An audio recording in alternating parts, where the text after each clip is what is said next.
जय माता दी सभी को। मेरा नाम पवन। आशा करता हूँ कि आप सभी लोग अच्छे होंगे, स्वस्थ होंगे और अपने सभी दैनिक कार्य अच्छे से कर रहे होंगे। मैं अपने चैनल में आप सभी का तहे दिल से स्वागत करता हूँ।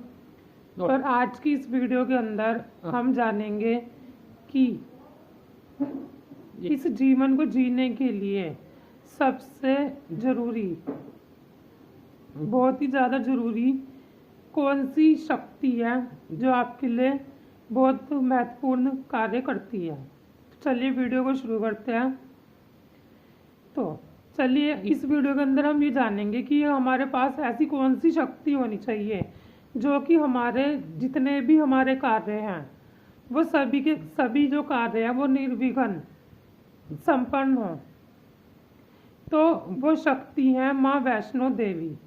जी हाँ, माँ वैष्णो देवी जी की ही ऐसी एक शक्ति है जो कि कलयुग की देवी मानी गई हैं।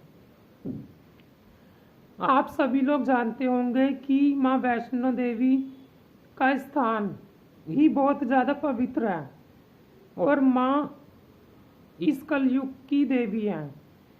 जब भक्तों के ऊपर बहुत ही ज़्यादा उनके अत्याचार होना शुरू हो जाएगा इस कलयुग के अंदर, तो माँ अभी फ़िलहाल गुफा के अंदर विराजित हैं और वहाँ बैठकर माँ तप कर रही हैं।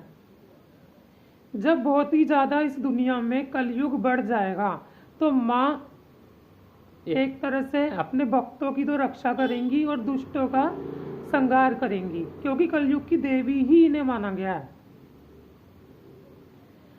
कल की अवतार होगा कलयुग के अंत के लिए और उनकी शक्ति कौन बनेंगी? माँ वैष्णो। अब मैं आपको बताने जा रहा हूँ कि हमारे लिए इनकी उपासना करनी कितनी ज़्यादा जरूरी। तो जैसे कि हम सभी लोग जानते हैं, आजकल हमें अगर कोई भी कार्य करना है, अगर हम सो रहे हैं, अगर हमें सो के उठना भी है, अगर हमें अपने पैरों से चलना भी है, खाना खाना है, कोई भी अगर हमें अपने शरीर से कार्य लेना है, तो हमें एक चीज़ की आवश्यकता पड़ती ही पड़ती है और वो क्या है? शक्ति। बिना शक्ति के आप कोई भी कार्य नहीं कर सकते। अगर आपको कोई भी कार्य करना है, चाहे आपको पढ़ाई करनी है या आपको अपनी दुकान पर बैठकर कोई बिजनेस करना है या आपको कोई जॉब करनी है या कुछ भी करना है, तो आपको उसके लिए शक्ति चाहिए ही चाहिए।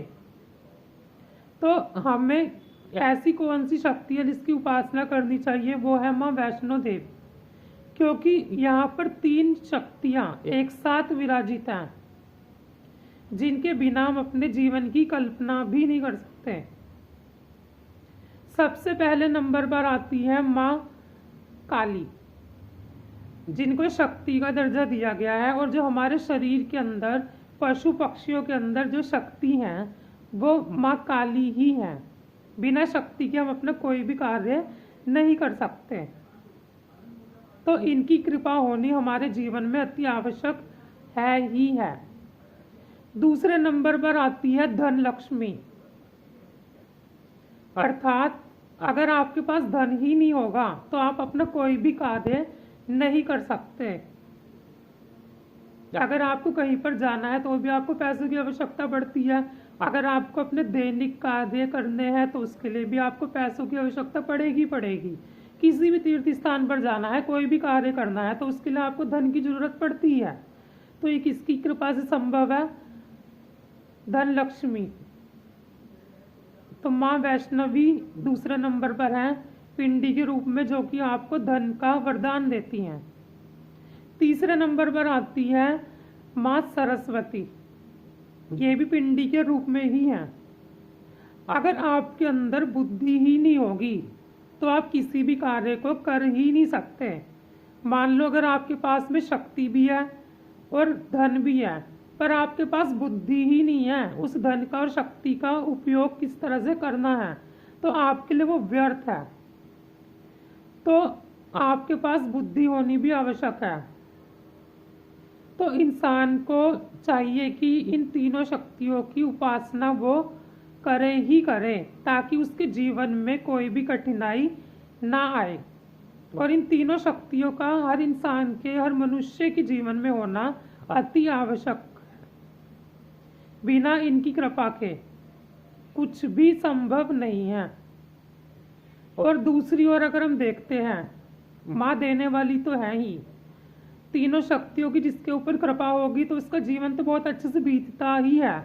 पर अगर इन तीनों शक्तियों का किसी ने दुरुपयोग कर दिया, अगर अपनी शक्ति का आप दुरुपयोग करेंगे, किसी को सताने में, अपने बल का प्रयोग करेंगे, मारने में, पीटने में, और अगर अपने पैसों का कहीं गलत इस्तेमाल करेंगे, जुआ खेल लिया, कोई गलत कार्य कर दिया, और अपनी बुद्धि का प्रयोग अगर आप गलत जगह पे करेंगे, तो यही शक्तियाँ तीनों आपके पतन का कारण बन जाती हैं।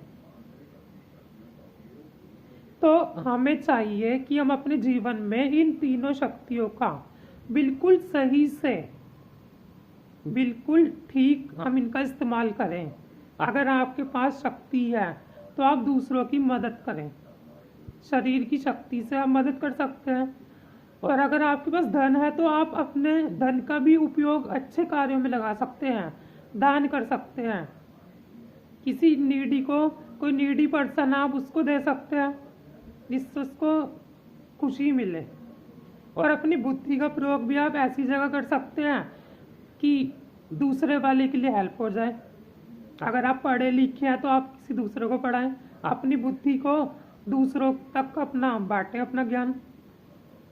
तो जो मनुष्य इन तीनों शक्तियों का सही से उपयोग करना सीख जाता है इस जीवन में, उसका जीवन बहुत ही अच्छा बीतता है।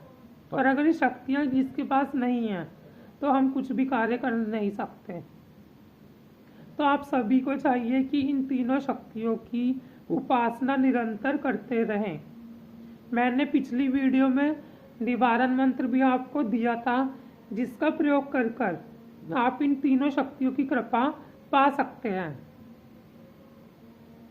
तो आशा करता हूँ कि आप मेरी दी गई जानकारी को अच्छे से समझे होंगे और इसका प्रयोग भी करेंगे, ताकि आपका जीवन, जितनी भी आपके जीवन में समस्याएं हैं, परेशानियां हैं, उनका आप निदान पा सकें, उनसे छुटकारा पा सकें।